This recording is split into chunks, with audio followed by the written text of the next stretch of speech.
Welcome, women and gentlemen who are tuning in to these reclaimed and shamed or shadow archetypes of the feminine that I have been exploring with you all.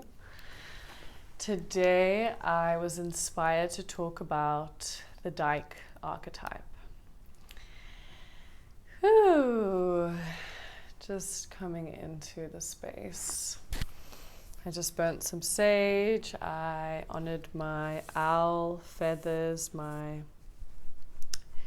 clearer of deception, honoring the east, honoring the elements, the fire, the waters, the land, the rocks. Whenever I come and speak to you, I ask Spirit to help me speak clearly and speak openly and honestly and vulnerably from my heart to yours. And just calling in the archetype of the Dyke, and particularly the wound amongst women.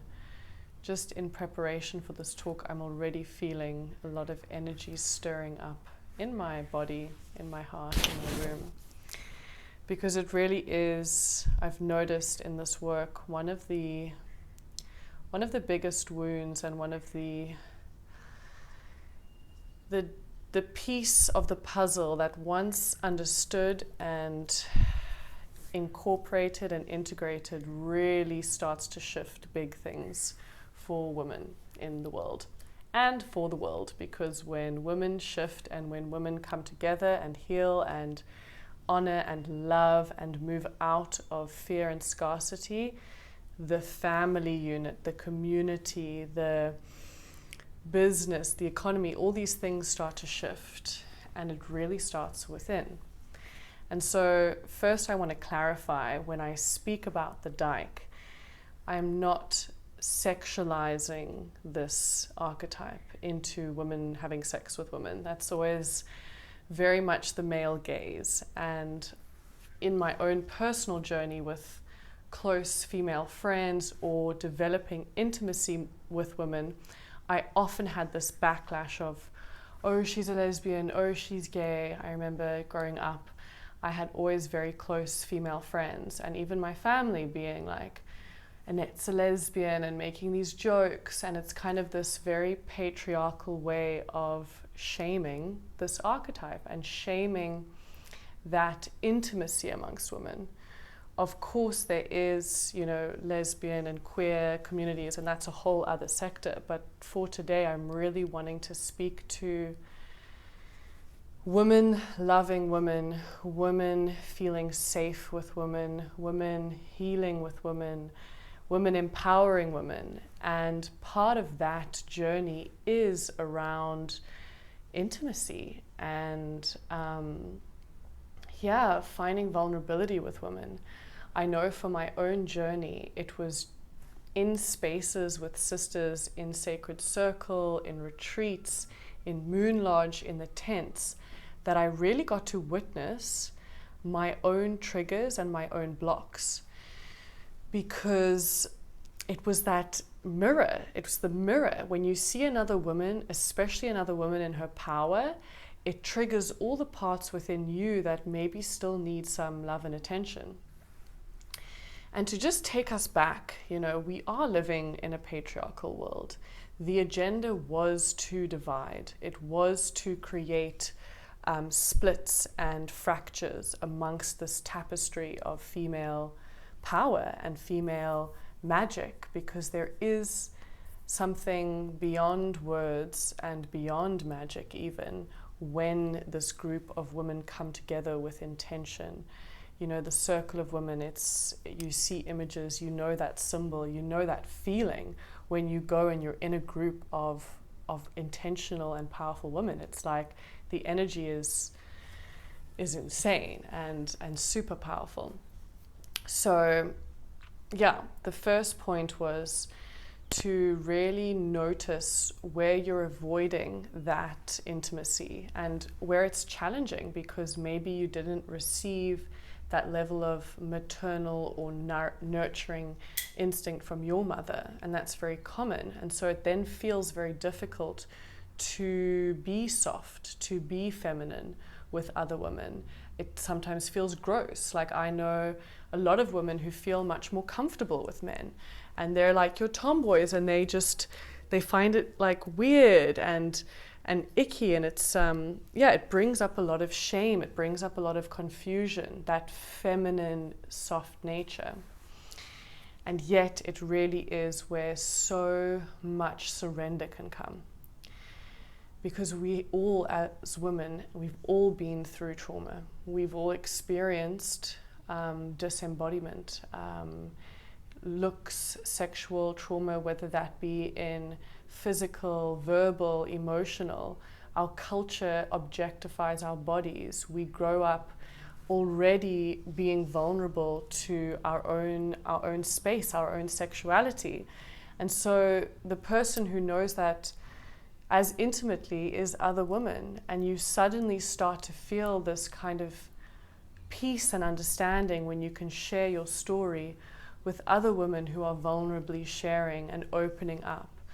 And it really allows you to also quiet that feeling of feeling crazy or isolated or alone in your, maybe it's body dysmorphia or like shame of your own body. I mean, that's such a common reality for us because we have lived in a world where the body has had a certain objectified beauty. And I mean, you've seen pictures of me with naked women. Part of my work is to really shed the layers. So as we start to shed the layers, as we start to see each other as these goddesses, as these naked, whole and holy sacred women, all shapes, all sizes, all backgrounds, all races, all experiences, and yet perfect in our imperfection, perfect in our natural raw and nakedness. And it's just, it really lights my fire and makes me so excited. I also want to speak to how important friendship is when it is based from this place of abundance. And again, this takes time. I have had many experiences and still do with my friends, my female friends, whereby this scarcity, comparison, competitive thing just creeps in. When we see another woman doing well, being successful, shining her light, the part inside of us that hasn't yet fully blossomed feels jealous, feels annoyed, irritated, judgmental. Oftentimes, it's women judging other women's success. You see a rich woman like owning her shit and like being up on the internet, and like, what is the talk? It's like we say, oh, she's got a rich husband, or she comes from money, or she's being way too materialistic, or we immediately want to judge her success. Why? Because there's a part of us that's like, why don't I have that? And that's that envy element. And I have a wonderful friend, Emery, who's one of those women in my life that really broke me out of